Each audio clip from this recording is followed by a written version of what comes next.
Thief! Thief! Thief! Catch that boy! Catch that thief! In the warm and busy town of Iroko, where the red earth shone like fire in the sun and tall palm trees danced in the wind, there lived a young boy named Tajuma. He was 19 years old, but in many ways his heart was still gentle like that of a child. Tajuma lived with his mother, Mama Gimba, in a small clay house at the edge of town. Mama Gimba was kind, soft-spoken, and known for making sweet corn porridge that everyone loved. She always said, "A child who grows with kindness grows with strength." Tajuma loved her more than anything in the world. But one sad season, Mama Gimba became very sick. Too sick to walk, too sick to cook, too sick to even laugh the way she used to. Her illness came slowly, like a shadow creeping across the floor, and soon she could hardly breathe without pain. Tajuma tried everything he could. He brought herbs, he made soups, he prayed. He stayed awake at night fanning her when she shivered, but nothing worked.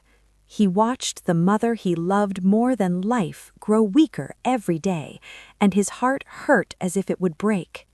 One cool morning, just as the sun began to rise softly over Iroko, a man came to their door. His clothes were old, his walking stick was twisted like a snake, and his hair was as gray as smoke. This man was known as Baba Kekere, the town herbalist. People said many things about him. Some said he was wise, some said he spoke to spirits, some were afraid of him. But Tajuma did not care about the stories. He only cared about his mother. Baba Kekere stepped into the small house and looked at Mama Gimba with sharp, serious eyes. "Tajuma," he said slowly, "your mother is close to the edge of life, but there is one medicine, one last chance to save her." Tajuma's heart jumped. "Tell me, please, tell me what to do." The herbalist tapped his stick on the ground. "I need a white hen, not just any hen.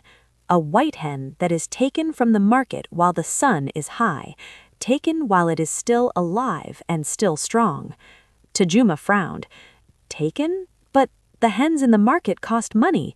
I have none." Baba Kekere stared at him with eyes dark like deep night.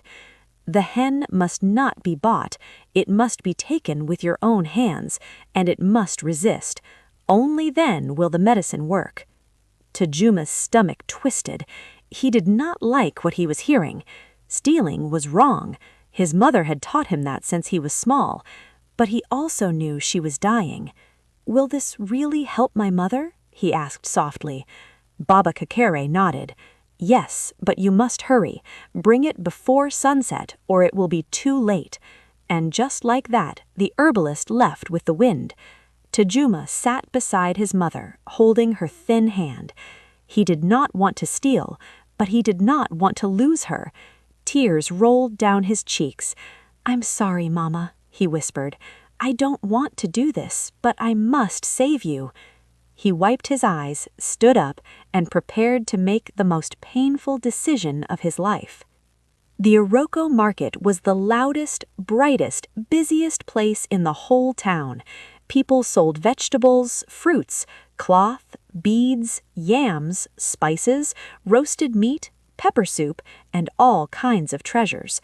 Women shouted prices, men carried heavy baskets, children ran between stalls, drums played somewhere far away. It was hot, very hot. The sun blinked down like a giant eye.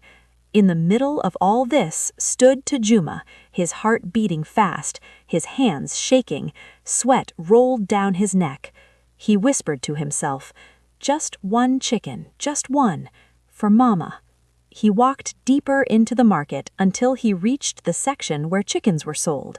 The birds clucked loudly, flapped their wings, and scratched at the air inside their wooden cages.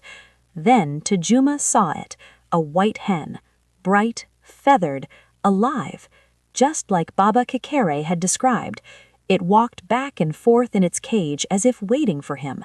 But the woman selling the chickens was strong and stern. She had thick arms, eyes sharp like a hawk, and a loud voice that echoed above everyone else. Tajuma watched her carefully.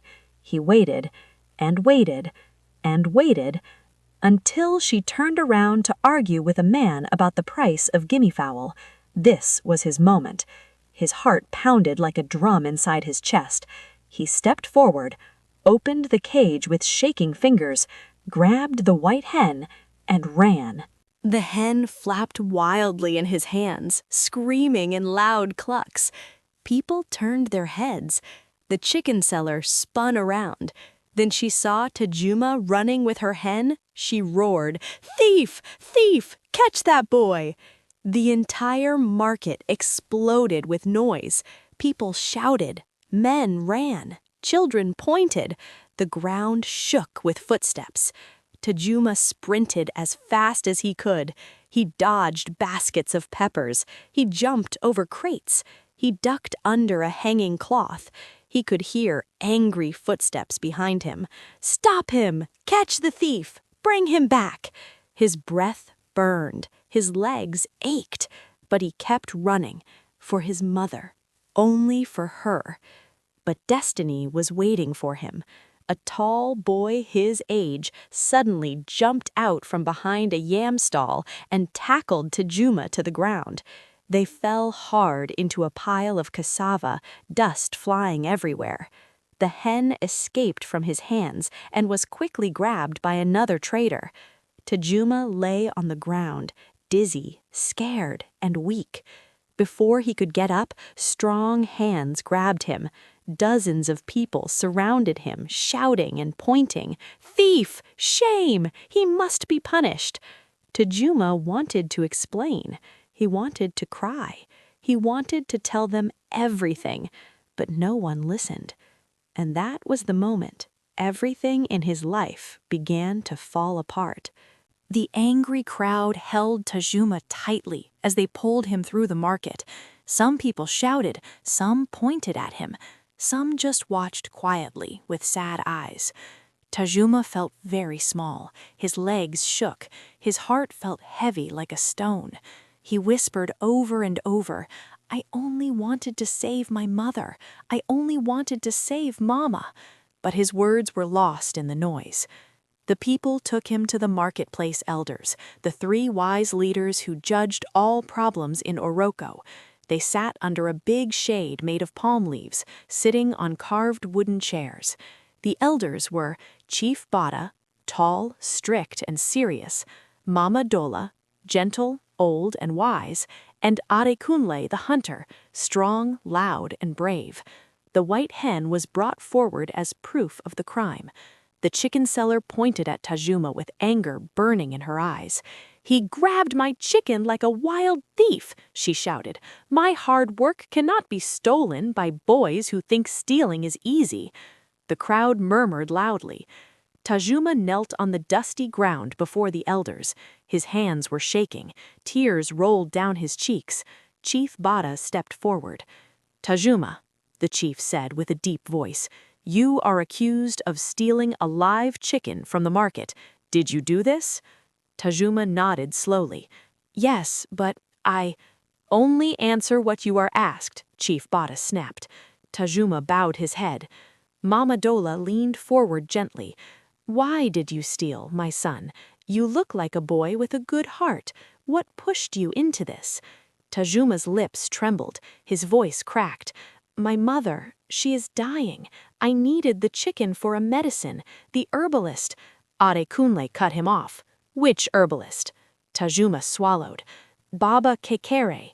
The crowd gasped. Some people covered their mouths. Some whispered to each other in fear. That name brought trouble wherever it was spoken. Chief Bada folded his arms.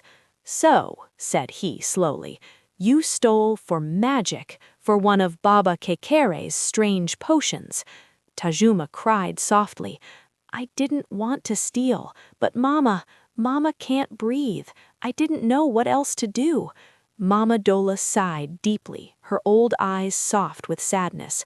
But the other 2 elders were firm. Adekunle shook his head. If we let one boy steal because of excuses, tomorrow 10 boys will steal for bigger reasons. Chief Bada raised his walking stick and spoke loudly.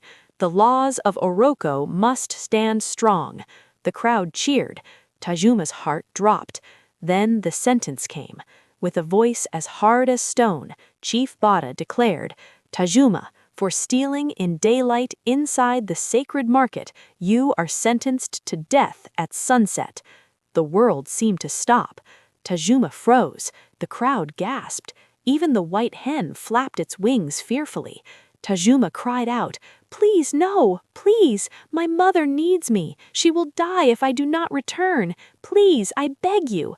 But his voice broke like a thin branch in a storm. The decision was made. The guards grabbed his arms and carried him away. Mama Dola wiped her eyes. Adekunle looked away.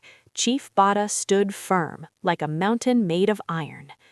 Back in the quiet part of town, Baba Kekere, the herbalist, was mixing herbs in a calabash bowl when he heard heavy footsteps approaching. 4 market guards marched into his small hut. "You," the leader shouted, "you tricked a boy into stealing a chicken. Because of your words, he now faces death."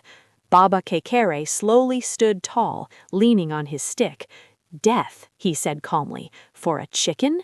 That is foolishness." "You dare speak like that?" a guard barked. They grabbed the herbalist roughly. "You are under arrest. The elders will decide your fate." Baba Kekere sighed deeply and closed his eyes for a moment, as if he could already feel sadness falling like rain. "I only wanted to help the boy's mother," he whispered. "This is a storm that should never have risen." But the guards did not listen. They tied his hands and dragged him toward the elders' court, just as they had dragged Tajuma. While all this was happening, while the market boiled with noise and the elders shouted and the guards marched, Mama Gimba lay alone on her sleeping mat inside her small clay house. Her breaths were slow and painful. Her eyes were weak and half-closed. Her hands trembled as she reached out toward the empty doorway. "Tajuma," she whispered softly, "my son." She waited for him. She waited for his footsteps. She waited for his warm hands to hold hers. But Tajuma did not come. He was locked away, and she did not know. She took a deep breath, her chest rising very slowly, and then falling again. She looked at the ceiling, at the cracked mud walls, at the doorway one last time. A small tear slipped from the corner of her eye. "May the ancestors watch over you, my child." And with that gentle whisper, Mama Gimba's spirit drifted away like a quiet breeze. Her hands fell still, her body grew silent, and the house became the quietest place in all of Oroko. Tajuma sat on the hard floor of the small guardhouse, his hands tied in front of him. The room smelled of dust and old bamboo sticks. Only one tiny window let sunlight inside, and the light made a small golden square on the ground. Tajuma stared at that square of light with tears in his eyes. He felt empty. He felt scared. He felt like the world had swallowed him whole. He whispered softly, "Mama, I hope you are still breathing. I hope you are waiting for me." But deep inside, a heavy fear rested in his heart, like a stone sitting inside a bowl. 2 guards stood outside the door. They talked loudly, not caring if Tajuma heard. One said, "The elders were right. If we don't punish him hard, others will steal too." The other said, "But he looks like a good boy. Maybe he was truly desperate." The first guard shrugged. Desperate or not, the law is the law. Tajuma closed his eyes. He did not want to hear. Every word hurt like a knife. He thought of Mama Gimba again, her smile, her warm hands, her gentle voice. Tears slipped down his cheeks. "I tried, Mama. I truly tried." Across the market, the herbalist Baba Kakere was pushed before the same elders who had judged Tajuma. A crowd gathered again, whispering, pointing, and shaking their heads. Chief Bada glared at the herbalist. You sent a boy to steal a chicken. You filled his mind with your strange rituals. Baba Kakere shook his head firmly. I did not send him to steal, he said calmly. I told him the truth. A white hen taken alive at midday could help his mother. The crowd gasped and murmured. Mama Dola looked troubled. Kekhe, she said softly, using his old childhood name. You know how dangerous your instructions can be. You should have told him to buy it. The herbalist's eyes softened. He had no money, and his mother was dying. I told him the only method I believed might help. But Chief Bada snapped. Your beliefs cause chaos. Your practices bring fear. And because of you, a boy now faces death. The herbalist stepped forward boldly. Then punish me, he said, but release the boy. He is good. He loves his mother. Don't harm him for trying to save her. But the elders shook their heads. The law has spoken, Adekunle said firmly. The boy will face his punishment. The herbalist closed his eyes and whispered, This is foolishness. The spirits will not smile on this. The guards pulled him away and locked him in a different hut. In a small house near the river lived a girl named Numa, a close friend of Tajuma since childhood. But that day, she heard a shocking whisper from some young girls passing by. Did you hear? A boy stole a white chicken. They caught him. They will kill him at sunset. Who? Another asked. Tajuma, one girl said. Mama Gimba's son. Numa dropped the water pot she was carrying. It cracked on the ground, spilling water everywhere. No, no, she whispered, shaking her head. Not Tajuma. She ran as fast as she could, her heart beating wildly. She had to see him. She had to know the truth. She had to try to save him. While the town whispered and worried, while people argued about the punishment, while the guards sharpened their spears, a small boy named Oche, who lived near Tajuma's house, went to check on Mama Gimba. He liked her because she always gave him roasted peanuts when he visited. Oche ran to her house, calling loudly, Mama Gimba, are you awake? Should I call Tajuma? Mama Gimba. But there was no answer. He stepped inside. The house was too quiet. He walked to her sleeping mat and froze. Mama Gimba was lying still, too still. Oche felt his heart jump with fear. He touched her arm gently. Cold, very cold. Mama Gimba? He whispered. He shook her shoulder lightly. No movement. Oche's eyes filled with tears. He backed away slowly. Then he turned and ran out of the house, screaming, She's gone!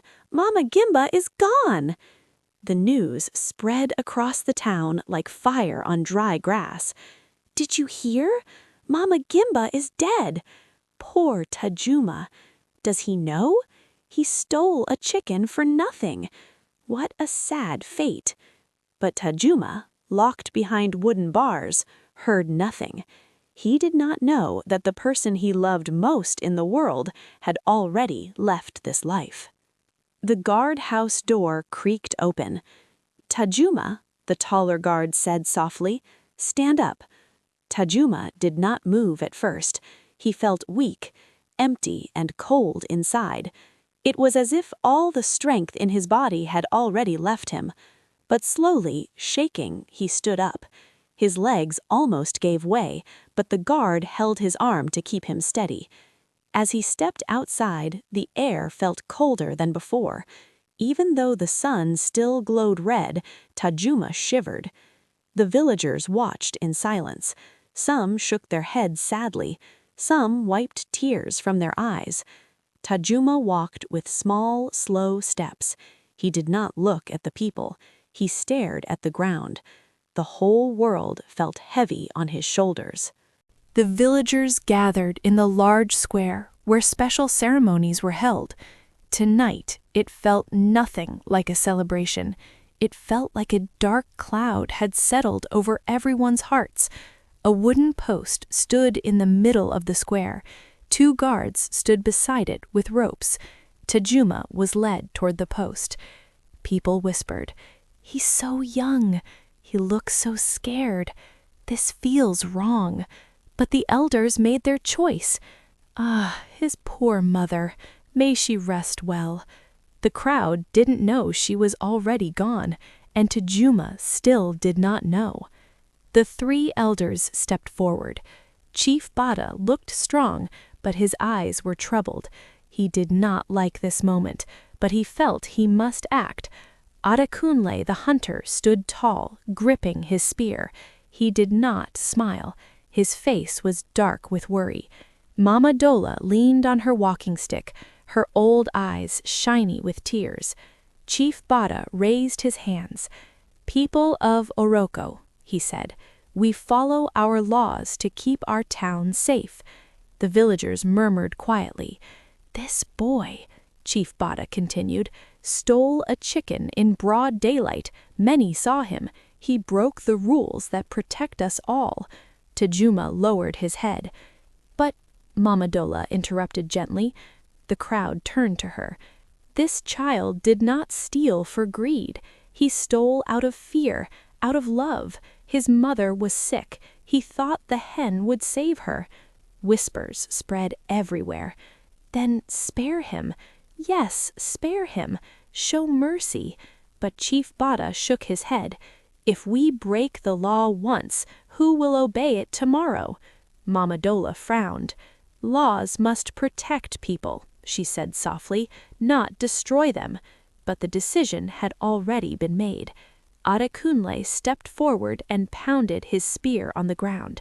"The law must be carried out," he said in a deep voice. The villagers went silent again. Tajuma was brought to the wooden post. The ropes were tied around his hands, his chest, his arms. The rope scratched his skin. His heart beat painfully in his chest. He looked at the sky. The sun was half gone behind the hills. The world looked red and quiet. A single tear fell from his eye. He whispered, "Mama, forgive me." The crowd felt their hearts shake. Mothers held their children close. Fathers lowered their heads. Some villagers cried openly. Just then, a small boy ran into the square, shouting loudly, "Chief Bada, Mama Dola, Adekunle, I have news." The elders turned sharply. The boy gasped for breath. "It's Mama Gimba," he cried. She's gone." The village gasped. Tajuma felt his heart stop. He stared at the boy, trembling. "Gone?"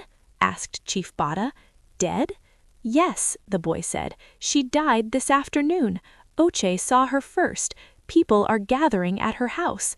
The villagers murmured loudly. "She's dead already? Then everything the boy did was for nothing. Oh, poor child. What a cruel fate." Tajuma's legs shook so much that the ropes were the only thing holding him up. His mouth opened, but no sound came out. His eyes filled with fire and tears. "Mama," he whispered. Then he cried loudly, the sound breaking into the evening air. The villagers bowed their heads. Some covered their faces. Some held their hearts. Some wiped tears from their cheeks. Even Adekunle looked away. Mama Dola closed her eyes tightly.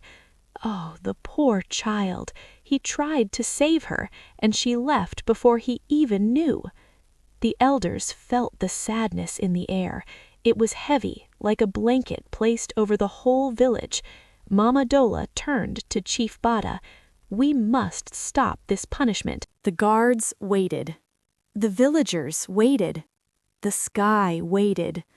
Chief Bada raised his hand to speak. Everyone fell silent. Even the wind stopped. What would he say?